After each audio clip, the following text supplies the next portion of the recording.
구원과 기한을 주관하신 하나님이라는 제목으로 말씀을 드리겠습니다. 오늘 본문 3장 1절에 보니까 범사에 기한이 있고 천하의 만사가 다 때가 있다고 했습니다.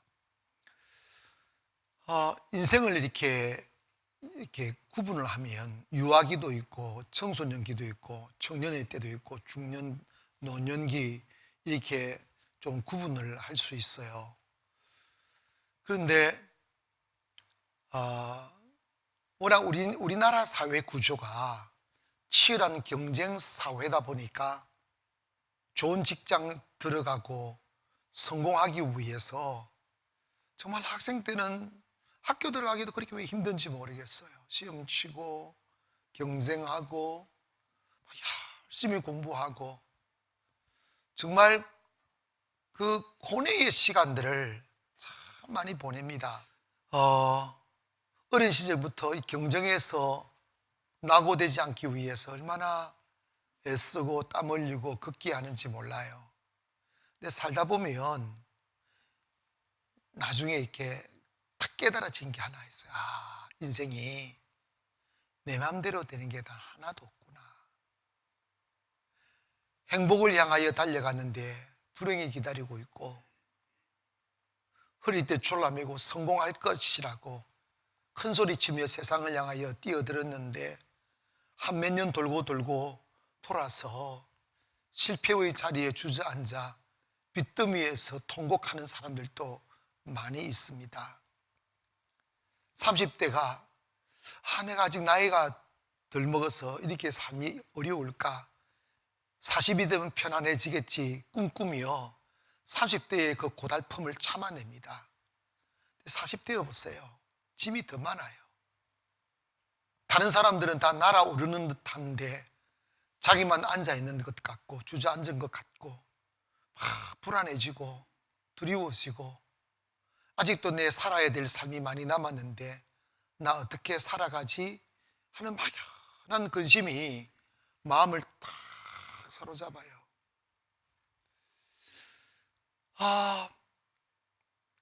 우리가 꿈꾸던 현실이 너무 빨리 오지 않으니까 내가 다른 사람들보다 능력이 부족한가? 노력을 덜 했나? 싶어 또다시 허리띠에 졸라매고 용기 내어 힘을 내서 막 달려봅니다. 달려보면 갑작스럽게 저 앞에서 도저히 자기 이름으로는 견뎌낼 수 없는 큰 파도가 쫙 밀려와서 자기를 덥석 덮어버립니다. 그러면 발악 한번 해보지 못하고 그냥 힘없이 슉 쓸려서 내 모든 수고가 헛되어버리고 그 잃어버림의 슬픔이 너무 커서 한참 울다 보니까 주변에 자식들도 있고 살아야만 하는 이유들이 많다 보니까 그 슬픔에 쌓여 있을 시간조차 없으니까 다시 정신을 차리고 이제 다 뺏겨졌으니까 맨몸으로 세상에 나갑니다. 나가서 한번 살아보려고 막 또다시 입 꽉 아물고 젖 먹는 힘 다 넣어가지고 막 달려보면 그 맨몸으로 파가면서 맨몸으로 달려가는데 갑자기 그 차가운 겨울바람이 불고 눈보라가 몰아쳐서 도저히 견딜 수 없는 삶의 고통이 막 다가와요. 그렇게 몇 분 이렇게 돌아가면 사람들이 이렇게 지치고 원망하고 불평하고 자기가 이 실패자의 자리에 앉아 있는 이유를 세상 탓하고 다른 사람 탓하고 그러면서 삶을 놓아버리는 사람들이 많아요. 그래서 옛날에는 여러분 우리 남자분들이 술에 취해 살고 노름에 취해 살고 했던 사람들의 그 마음에 가보면 삶의 시름이 너무 많은 거예요.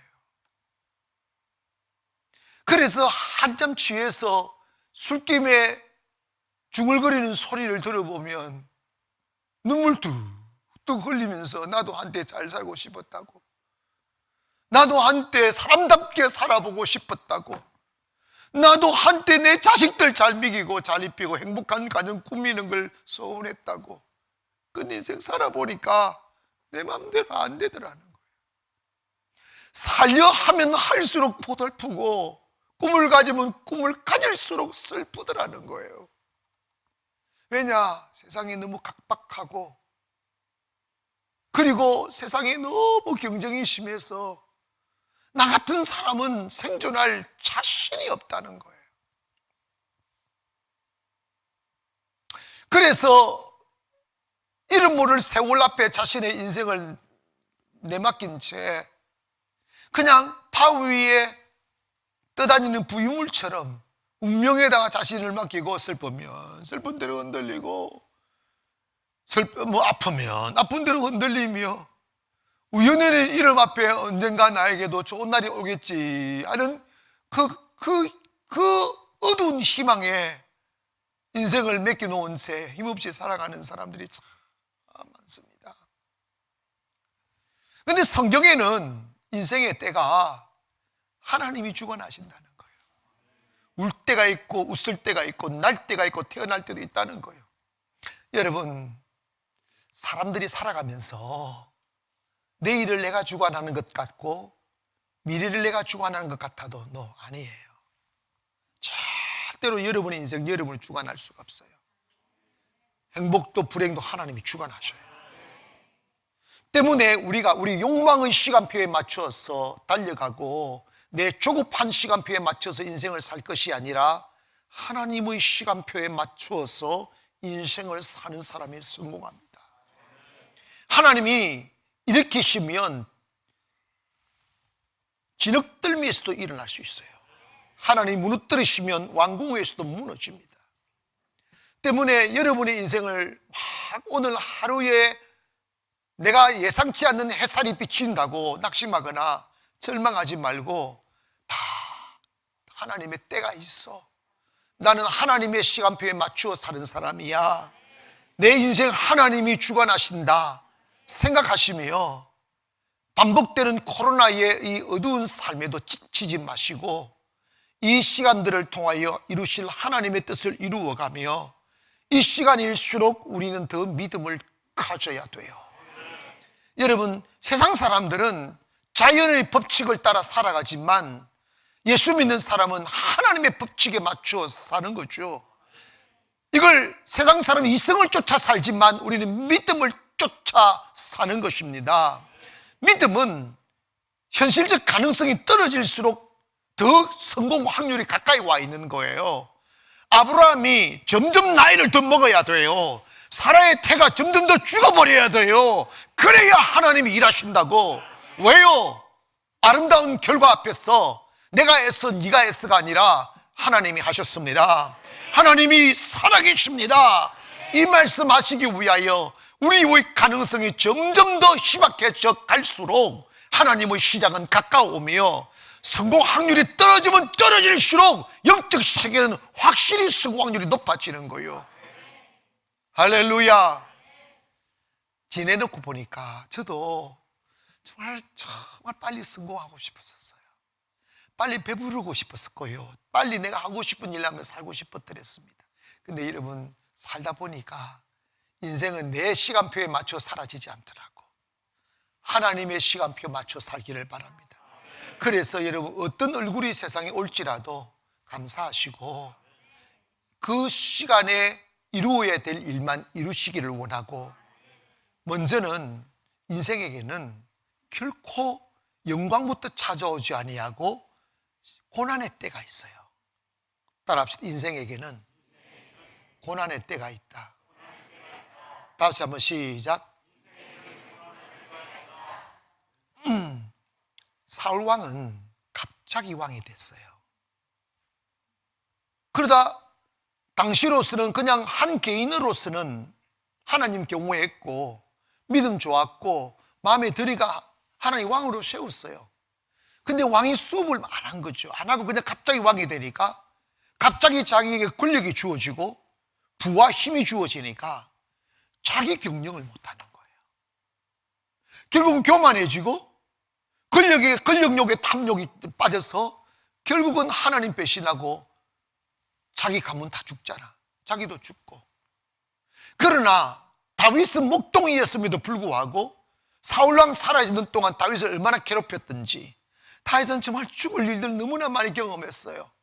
모든 고난을 다 당하다가 단련받고 왕이 되니까 다윗은 그 축복을 유지할 수 있었어요. 그 왕위를 아름답게 통치할 수 있었어요. 이게 뭐냐면 하나님은 준비되지 않는 자에게 축복하지 아니하시고 하나님은 준비되지 않는 자를 쓰시지 않는다는 거예요. 때문에 하나님이 귀하게 여길수록 하나님이 아름답게 사용하려 하면 할수록 하나님은 그 사람을 단련하여 쓰시는 거예요. 그래서 시편 119편 71절을 보니까 고난당하는 것이 내게 유익이라. 고난당하는 유익이라잖아요. 이로 말미암아 내가 주의 율례를 배우게 되었나이다. 하나님은 우리에게 고난 주시지만 그 고난이 우리에게 유익이고 그 고난을 통하여 우리가 하나님을 알게 되고 말씀에 순종하게 되는 거죠. 고난은 하나님이 애매하게 그 사람을 더 키우기 위해 주시는 것도 있고 내가 실수하고 잘못하고 범죄하여 당하는 고난도 있어요. 그러나 어떤 이유의 고난일지라도 고난을 잘 이겨내면 유익이 됩니다. 사람이 좀 다듬어져야 돼요. 이렇게 조금 잘 됐다고 촐랑대다 보면 한 방에 가더라고요.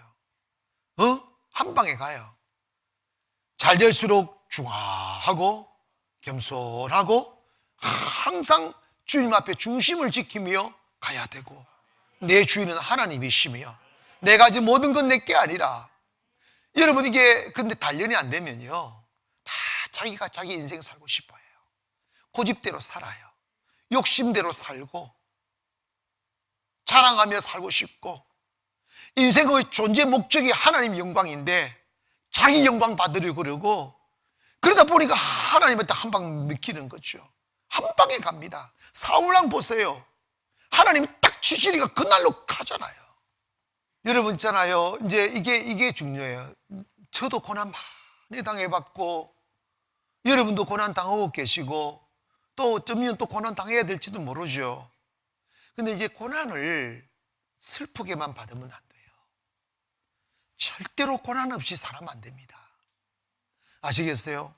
여러분 제가요 내가 이렇게 보면서도 나이와 관계없이 시험 안 치면 공부를 안 해요. 아멘. 이 사람이 고난의 수업을 받아야 돼. 사람이 태어나면서 크게 태어난 사람 없어요. 태어나면서 운명이 결정되어 태어나는 것도 없어요. 사람이 자라나면서 어떤 환경에서 어떤 사람을 만나고 어떤 고난을 당하고 어떤 시험을 당하고 어떤 훈련을 했느냐에 따라서 그 사람의 사이즈가 점점 커지는 거예요. 때문에 꿈이 있는 사람일수록 내일을 꿈꾸는 사람일수록 하나님이 고난을 많이 주셔요. 근데 그 고난 당할 때 항상 아프지만 않아요. 하나님께서 고난 당할 적에 피할 길을 주사 능히 이기게 하신다고 하셨어요. 하나님이 그때 위로 주셔요. 이겨내기. 그래서 나는 제가 그런 마음 말씀드렸잖아.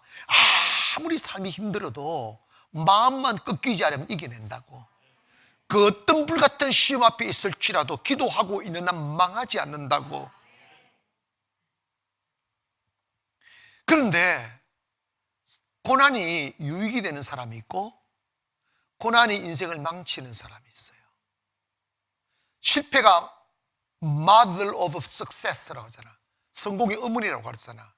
그런데 실패가 성공의 어머니로 되는 사람이 있고 실패가 계모가 되는 사람이 있어요. 그 실패해가지고 못 일어나는 사람이 있고 인생에 상처만 남기며 미래를 포기해버린 사람 많이 있어요. 그것은 뭐냐면 고난을 경영하는 능력이 없어서 그래요. 여러분 고난 당할 때 우리 조심해야 될 게 있어요. 고난이라는 이 한 단어 안에는 돈의 문제, 경제, 사람과의 문제, 사업의 문제, 가정 문제, 자녀 문제, 개인의 문제, 관계의 문제, 여러 색깔의 문제들이 있어요. 다 달라요. 하지만 고난 당했을 때 그 고난을 푸는 해결점이 뭐냐면 돈 있는 사람 찾아가고 힘 있는 사람 찾아가고 사람과 싸우고 원박은 니 때문에 이랬다 너 때문에 이랬다 따져들고 싸우기 시작하면 인생 무너져요. 하나님이 의도하는 것 딱 한 가지. 고난의 답은 딱 한 가지예요. 고난을 이기는 법, 고난을 해결하는 법은 딱 한 가지예요. 그 답을 쭉직기로 내가 가르쳐 줄게요. 뭔지 아십니까? 기도예요. 기도. 야고보서 5장 13절에 가보니까 너희 중에 고난당하는 자가 있느냐? 너는 뭐 할 것이요? 답이 딱 나와 있어요. 여러분 있잖아요, 진짜 내가 이런 생각을 했어요. 힘들 때 사람들에게 찾아가지고 파리처럼 이렇게 파리 춤추는 거 있잖아. 이거 하는 자존심의 10분의 1만 주님께 버리고 기도하면 이런 짓 안 해. 하나님은 기도하는 자를 돕습니다. 아멘. 진심으로 기도하면 하나님 도와요. 못 믿고 제대로 된 기도를 안 하니까 사람들한테 비비고 자존심 상처받고 무시당하고 짓밟히고 이렇게 살지, 하나님 앞에 딱 엎드려서 어떤 일이 일어나도 주 앞에 기도 딱 해서 주님이 역사할 때까지 움직이지 않고 내가 죽나 주님이 죽나, 내가 죽으면 주님 자식 죽으니까 알아서 하시라고 시절이 기어들면 하나님 100개 드신다니까. 하나님은 전능하지만 약점 하나가 있어요. 언약이기 때문에. 뭐냐면 내 이름으로 무엇이든지 구하면 내가 응답한다고 약속을 딱 해버렸어. 하나님이 약속을 어기시면 하나님이 안 되시는 거예요. 때문에 여러분, 우리 그리스도인들이 고난당했을 때 그 답을 찾는 길은 기도밖에 없습니다. 그런데 우리 좀 진실하게 다가가 봅시다. 어려워지면 기도가 생각납니까? 돈 있는 사람이 생각납니까? 말을 못 하시는 거 보셔. 안 돼요. 자꾸 나를 도와줄 수 있는 사람이 누군지를 사람에게서 찾지 하나님을 못 봐요. 그런데 그렇게 하다 안 되면 실망하면 그제서야 살기 위하여 늦깎이 기도를 하는 거예요. 그래서 그 눈물은요, 창피해서 울고 억울해서 울고 섭섭해서 울고 이런 거야. 하나님에 대한 믿음으로 울어야지. 그래서 여러분, 고난당할 때는 다른 거 아무것도 없어요. 무조건 기도합니다. 답이 해보시라고. 저도요 다 해봤어요. 제가 다 해봤다니까. 넣어줘요. 기도 안 하고 다른 곳에 가서 답을 찾으려면 늦어져요. 늦어지고 실망만 많이 하고 상처만 많이 받아요. 그리고 그것만 받는 줄 아십니까? 사람들이요 보내놓고 에이 얼마나 깔보고 비우는지 아십니까? 왜 그런 짓을 해요? 하나님 아버지 앞에 딱 기도하면 누가 무시당해? 이해가시면 아멘. 고난당할 때 마귀가 우리 주는 마음이 있어요. 네가 죄가 많아서 이 고난을 당해. 넌 재수 없는 놈이야. 나 아무리 해봐라 되는가 하면서 좌절감을 확 심어요. 여러분, 사실 그렇게 다가가면 일어날 사람이 없어요. 솔직히 죄 없는 사람이 어디 있어? 숨 쉬는 자체가 죄인데, 생각 자체가 죄인데. 근데 성경은 분명히 말씀하셔요. 어떤 죄가 있을지라 하나님 앞에 회개하고 기도하면 하나님 용서해 주셔요. 요나서에 가보면 요나서 3장 10절에 가니까 하나님이 그들을 행한 것 곧 그 악한 길에서 돌이켜 떠난 것을 보시고 하나님이 그 뜻을 돌이키사 그들에게 내리라고 말씀하신 재앙을 내리지 아니하시니라. 이게 뭐냐면 니느웨 성에 대한 이야기예요. 니느웨 성이 죄악에 관영하여 하나님이 유황불 내려서 다 죽이려고 결심했다가 요나가 회개를 외칠 때 왕과 모든 백성들이 3일 동안 죄를 뒤집어 쓰며 금식하며 회개하니까 하나님의 뜻을 돌이키셨다는 거지. 용서해 주시는 거지.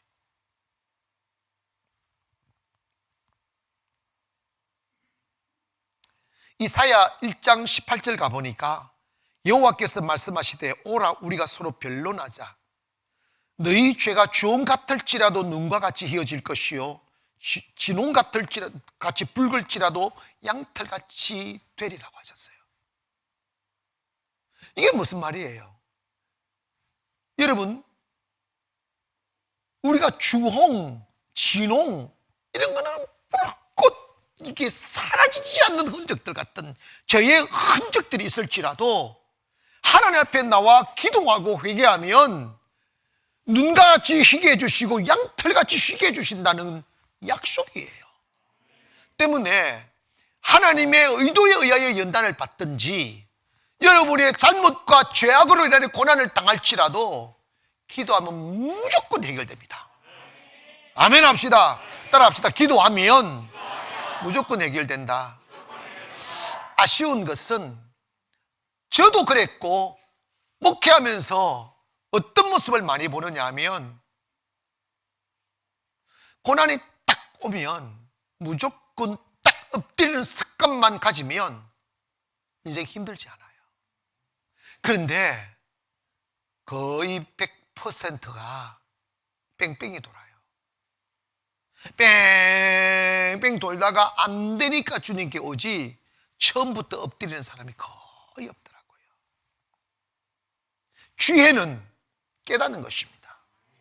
이제 여러분의 인생을 고난을 잘 경영하여 하나님이 요구하시는 인격 성숙과 영적인 성장을 위하여서는 무슨 일만 딱 터지면 뭐 하는 것? 기도하는 것. 고백합시다. 나에게는 기도밖에 없다. 아멘. 이게 몸에 가슴이 확 박혀야 돼요. 나에게는 무슨 일이 있든 사람이 생각나고 무슨 일이 있으면 어느 게 장보가 얼마 있나 이거 생각나면 안 돼요. 아직 남았어요. 아직 멀었어요. 문제 딱 생기면 주님이 딱 생각나고 문제 터지면 기도가 딱 생각나요. 나가서 엎드릴 것이야. 나 기도할 거야. 이 마음 딱 먹고 가면요 다 해결된다니까. 두 번째로 여러분 고난 당할 때 인생을 평생을 고난으로 끝내면 안 돼. 인생의 고난의 때를 단축하십시오. 따라합시다. 고난의 때를 단축하자. 솔직히 이야기하면 우리 주변에 교회 다니는 사람들도 그렇고 주변의 사람들을 보면 30, 40대는 고생을 하는 게 당연한데 50, 60이 훌쩍 넘어도 존재감 없이 고생만 하고 맨날 사건에 휘말리고 사람 구실 못하고 이렇게 사시는 분들을 보면 참 안타깝죠. 근데 사실 이런 분들은 인생이 전체가 쓸쓸해요. 허무하고 내가 뭘 남겼을까? 내가 무엇을 위해 살았을까? 결국은 여러분 기회가 이걸 잃으면 이건 피할 수 없는 길이에요. 그게 뭐냐면 인생은 살아버리면 그만이지 않아요. 인생에 살아온 가치와 여러분 족적은 남겨져 있어요. 우리가 남겨놓았던 어둠의 족적, 아름답지 못하는 흔적들이 그대로 남아있어요. 섬기며 살고 싶었는데 욕심을 부렸고, 도우며 살았는데 사기를 쳤고, 이해하며 살고 싶었는데 싸웠고, 사랑하며 살고 싶었는데 미워했어요. 왜 그런 줄 아십니까? 믿음으로 살지 못하고 탐욕으로 살다 보니까 내 욕심 채우자고 다른 사람에게 울게 한 거죠. 그런데 더 통곡스러운 것은 그렇게 잔인하리만큼 욕심을 부리며 타인에게 냉정하고 남의 것을 빼앗아 내 욕심을 채웠는데도 불구하고 내 삶의 그 어느 구석에 가봐도 만족함이 없어요. 채워진 게 단 하나도 없어요. 여전히 쓸쓸하고 여전히 허무하고 여전히 부끄러워요. 내가 나이가 더 먹으면 철이 들겠지. No, 아니에요. 인생은 나이의 문제가 아니더라고요. 이제 여러분이 누구나 고난은 당해야만 하지만 평생 고난만 당하며 살면 안 됩니다. 그 고난의 시간을 좁혀야 돼요. 그리고 앞으로의 삶을 보람되게 살기를 주의 이름으로 축원하고 가치 있게 살기를 원합니다. 잠언 17장 3절에 보니까 도가니는 은을 풀무는 금을 연단하거니와 여호와는 마음을 연단한다. 정말 하나님 우리 연단할 때 마음 얼마나 아픈지 몰라요. 막 가슴이 찢어져요. 칼은 멘토 칼로 싹 노리는 것 같아요. 싹 노리는 것 같아요. 얼마나 아픈지 몰라요. 그런데 여러분, 참 놀라운 것은 하나님이 그걸 이길 수 있는 힘을 주셔요. 힘을 주셔요. 곰곰이 한번 생각해 봐요. 예수님도 40일 금식하셨어요. 공생애 시작하기 전에. 40일 금식은 고난이라는 이름으로 표현될 수 없는 거지만, 고난이라는 색깔로 판단한다면 그건 죽는 거예요. 죽음의 고통이에요. 모세도 자기 어머니 요게베스로부터 자기가 어떤 사람이고 히브리인의 아들이라는 사실을 깨닫고, 네가 장성하면 이 왕궁의 기름진 음식을 먹는 것으로 만족하지 말고 네 민족을 기억하라고, 너 민족을 살리는 사람 되라고 사명을 심어주니까 40딱 되니까 내가 사명으로 살겠다고 나갔다가 하나님이 그 열정을 쓴 게 아니고 하나님은 다듬어진 인격을 쓰시니까 그날로 미디안 강야로 도망가야만 되는 도망자로 만들잖아. 순간에 세상 영광 부귀 영화 다 잃어버리고 짐승 같은 삶이 시작되죠. 또 다른 긴 40년을 연단받습니다. 그리고 난 뒤에 그는 호렙산에 오르죠. 40년 만에 80일 뒤에 호렙산에 오릅니다. 사도 바울도 광야에서 시험을 당했고 이스라엘 백성들도 40년 광야 시험 당했습니다. 이게 뭡니까? 다 고난을 거쳐야 가나안에 간다는 거예요. 오늘 저와 여러분도 어쩔 수 없이 믿음의 성숙을 위하여, 더 단련된 인격을 위하여 고난이라는 걸 당하게 마련이에요. 고난 없이 축복이 없어요. 하나님은 훈련시키셔서 축복합니다. 아멘. 빨리 가려고 하지 마세요. 이스라엘 백성들은 애굽에서 나올 때 길어봤자 10일인 줄 알고 가벼운 마음으로 나왔다가 40년을 광야에서 헤매이잖아요. 이게 뭐냐면 하나님의 축복 빨리 오지 않아요. 하나님의 영광 빨리 오지 않아요. 여러분이 꿈꾸는 세상 쉽게 오지 않아요. 그런다고 해서 안 오거나 정말 힘들거나 그런 의미는 아닙니다.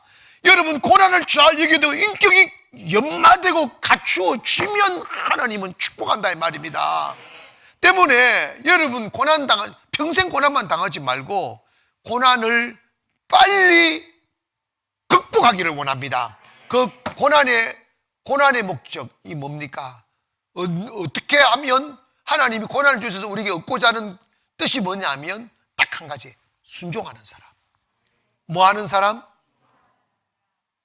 순종만 잘하면 고난 끝나요. 여러분, 진짜 우리 고집불통이다. 염소과예요. 여러분, 아이들 보면 저놈 새끼 제가 지 애비 닮아가지고 고집불통이 그러잖아. 자기도 닮았어. 애비만 닮은 게 애미도 닮은 거라니까. 여러분 있잖아, 사람마다 이게 고집이 사람을 망쳐요. 세상에도요, 큰 학벌 없어도 순종만 잘하고 성실하면 얼마든지 성공합니다. 영적인 세계는 더더욱이 그렇습니다. 왜냐하면 하나님은 영이시고 인간은 육이기 때문에 육과 영은 접목될 수가 없어요.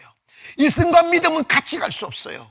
그러면 이성을 가진 인간이 믿음에 반응하려면 자기 생각 내세우고 고집 내세우면 길이 없어요. 아멘, 이것밖에 없어요. 뭐라고요? 아멘밖에 없어요. 아멘은 뭡니까? 순종하겠습니다. 순종하면 고난 끝나요. 순종하면 축복이 옵니다. 할렐루야. 저는 이 말씀을 드리면서 여러분 인생에도 하나님 우리의 조급한 시간표에 맞춰서 축복하는 게 아니고 하나님의 때가 있다. 때와 기한은 하나님이 주관하신다. 근데 마지막 하나님께서 우리를 연단하시고 부르신 목적은 고생으로 끝, 연단으로 끝, 슬픔으로 끝, 아니에요. 하나님의 뜻은 분명합니다. 하나님의 뜻을 아셔야 돼요. 하나님께서 여러분을 향한 뜻이 뭔지 아셔야 돼. 이렇게 존재가 없이 살게 만드시려고 아니에요. 여러분이 하나님의 말씀에 반응하면 하나님이 역사하신다니까. 하나님 뜻이 뭐냐면 예레미야 29장 11절 이하에 하나님께서 하나님의 생각을 말씀하셨어요. 여호와의 말씀이니라. 시작. 땡. 너희를 향한 나의 생각. 너희를 향한 나의 생각. 하나님의 생각이 뭔지 보십시다. 생각을 내가 안 하니 평안이요 재앙이 아니니라. 아멘. 너희에게 미래와 희망을 주는 것이니라. 이게 하나님의 생각이란다. 재앙이 아니고 평안이고 미래와 희망을 주는 것이다. 12절에 너희가 내게 부르짖으면 내가 와서 기도하면 내가 너희들의 기도를 들을 것이요 너희가 온 마음으로 나를 구하면 나를 찾을 것이요 나를 만나리라. 이게 하나님 뜻이에요. 기도하면 하나님 만납니다. 하나님은 우리에게 재앙을 주시는 분이 아니에요. 고난은 재앙이 아닙니다. 고난은 축복을 주시기 위한 그릇을 만들어 가는 거예요. 인격을 성숙시키는 거라고. 잠시 여러분 봐봐요. 우리는 돈 되게 좋아하잖아. 그래서 로또 복권 진짜 많이. 그러니까 어떤 부부가 막 싸우는데 부인이요 남편을 욕하고 이러면 새끼야 니 새끼야 이러면서 막 욕하는. 야 이러면 새끼야 니가 복권 산 돈만 날리지 않았더라도 우리 집 살 거라고. 그래 집 살 거라고. 복권을 매주 몇 장씩 산다는 거야. 그걸 30년을 했대. 인생을 사려거든 복권을 사지 말고 주님을 사시기를 바랍니다. 그런데 이런 봐봐요. 진짜 복권 당선된 사람이 있는 것이. 그러니까 그 미국의 한 언론지에서 그에게 복권 당첨된 사람들을 조사를 했어요. 그 많은 돈을 당첨됐으니까 어떻게 사나 봤더니 정말 참 안타까운 것은 제대로 사는 사람이 다 한 명도 없더란다. 다 한 10년 지나서 보니까 다 감옥 가 있고 사기꾼 돼 있고 마약 중독돼 있고 다 폐인이 돼. 차라리 복권되지 않았을 때가 훨씬 나은 인생을 살았더란다. 그게 뭐냐면 갑자기 돈이 오니까 준비가 안 되니까 그걸 주체를 못하는 거예요. 하나님의 축복은 준비된 자에게 오는 거예요. 고난은 나로 하여금 하나님의 사람 되게 만드시는 거죠. 그리고 하나님의 두 번째 뜻은 뭐냐면 히브리서 6장 13절 가보니까 아브라함에게 하신 말씀이에요. 이건 바로 우리에게 하시는 말씀인데 하나님이 아브라함에게 약속하실 때에 가리켜 맹세할 자가 자기보다 더 큰 이가 없으므로 자기를 가리켜 맹세. 이 말은 뭐냐면 하나님께서 아브라함에게 축복을 약속하실 때 맹세를 했는데 하나님보다 크신 분이 없으니까 하나님은 자신을 두고 맹세를 했다는 거야. 이거 얼마나 확실한 거냐고. 이해가시면 아멘. 뭘 맹세했느냐 하면 14절을 한번 보세요. 이르시되 다 같이 크게 읽읍시다. 여러분에게 맹세한 거예요. 이게 하나님이. 시작. 이르시되 내가 반드시 너에게 복을 주고 복주며 너를 번성하게 하고 번성하게 하리. 아멘. 하나님이 맹세한 게 뭐냐면 내가 반드시 너를 복주고 복주며 번성하게 하며 번성하게 하리라. 이게 하나님 맹세되어진 약속이에요. 그러면 우리의 결과가 뭐예요? 복 받고 복 받으며 잘 되고 잘 되는 게 will of God, 하나님의 뜻이다. 믿습니까? 고난 왜 주시는데 이거 주시려고 하는 거야. 창세기 12장 2절에 가보니까 내가 너로 큰 민족을 이루고 내게 복을 주어 내 이름을 창대하게 하리니 너는 복이 될지니라. 네가 축복이다 이 말이지. 여러분, 그렇다면 우리는 잘 될 수밖에 없어요. 뭐로 가면? 정도로 가면, 믿음으로 가면, 말씀 따라가면 잘 될 수밖에 없어요. 이건 맞습니다. 개인도 잘 되고 교회도 잘 되고 사업도 잘 되게 될 수밖에 없어요. 추리 있으면 안 되는 거예요. 그러면 그 복을 우리가 어떻게 받겠어요? 요수아 1장 8절 보세요. 8절로 돌아갑니다. 요수아 1장 8절로 갑시다. 크게 시작.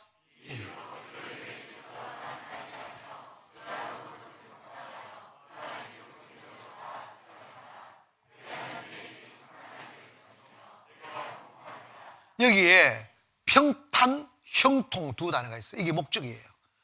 너가 어디로 가든지 평탄하게 되고 형통하게 된다. 아멘. 인생을 살다 보면 자기 가진 것 가지고 살면 큰 산을 못 돼요. 큰 힘을 못 돼요. 하나님이 형통을 주셔야 돼. 평탄을 주셔야 돼. 그 비결이 뭐냐? 하나님 주신 말씀을 주야로 묵상하고 그 기록된 말씀을 지켜 행하라. 이게 뭐냐? 말씀에 순종하라는 거예요. 그러면 복이 오게 돼 있어요. 그런데 여러분 있잖아요. 우리의 실수가 뭐냐면 교회 나오는 건 하는데 헌금 좀도 좀 하는데 생활할 때 성경적으로 안 살아요. 믿음의 가치를 따라 안 살아요. 하나님은 너에게 주신 율법책을 주야로 묵상하고, 이 말씀을 자꾸 생각하라는 거예요. 악한 생각 안 들어오게. 주야로 묵상, 그 말씀대로 더 기록한 대로 다 지켜 행하라. 이 말씀대로 살아라 이 말이에요. 말씀의 원리대로 살아라 이 말이에요. 성도는 세상 사람 말 듣고 사는 게 아니에요. 세상 정부 말 듣고 사는 게 아니에요. 성도는 하나님 말씀 듣고 사는 거예요. 하나님 말씀이 뭐라고 하시는지가 진리인 것이요. 그 가치를 지켜내야 됩니다. 거기에 순종하면 형통해지고 평탄해지는 거예요. 사람이 잘 되는 것이, 하나님의 뜻은 축복이 오면 내 대만 잘 되고 자식 때 망하는 게 아니라 하나님께서 주시는 유업을 있게 하신다고 하셨어요. 아브라함의 축복이 이삭에게 임하고, 이삭에게 임했던 야곱에게 임하고, 아멘, 야곱이 임했던 요셉에게 임하듯이 여러분이 점점 잘 되는 가문 되기를 원합니다. 할렐루야. 저는 믿어요. 우리가 이토록 애달프게 예배를 지켜내는 이유가 뭐냐면, 코로나 이후에 하나님 회복을 역사할 때 누구부터 주시겠어? 어느 교회부터 주시겠어요? 빨리 크게 소리하셔. 맞아요. 진짜. 아니, 말씀대로 한번 살아보시라니까. 아니, 왜 안 주셔요? 여러분, 이 포스트 코로나가 오면 이제 주님이 회복하실 때 여러분이 먼저 회복되기를 바라고, 사업적 회복되기를 바라고, 가정 회복되기를 바라고, 할렐루야. 말씀에 순종 한번 해보세요. 다른 거 없어요. 우리의 재산은, 우리의 자랑은, 우리의 힘은 하나님 말씀대로 산 삶이에요. 하나님 말씀대로 산 삶이 우리의 축복이지. 삶에서 하나님 말씀의 가치를 버려버리면, 여러분, 정말 여러분이 기억해야 될 말씀에서 사무엘상 15장에 가보면, 사울 왕이 제사장만이 드릴 수 있는 제사를, 자기가 왕이라고 블레셋 전쟁 가기 전에 자기가 제사를 드려버렸어요. 제사 드린 게 뭐가 죄나? 너 제사를 드려도 법대로 해야 되는데 제사장도 오지 않으니까 자기가 먼저 드려버렸어. 그러니까 하나님 말씀을 어긴 거예요.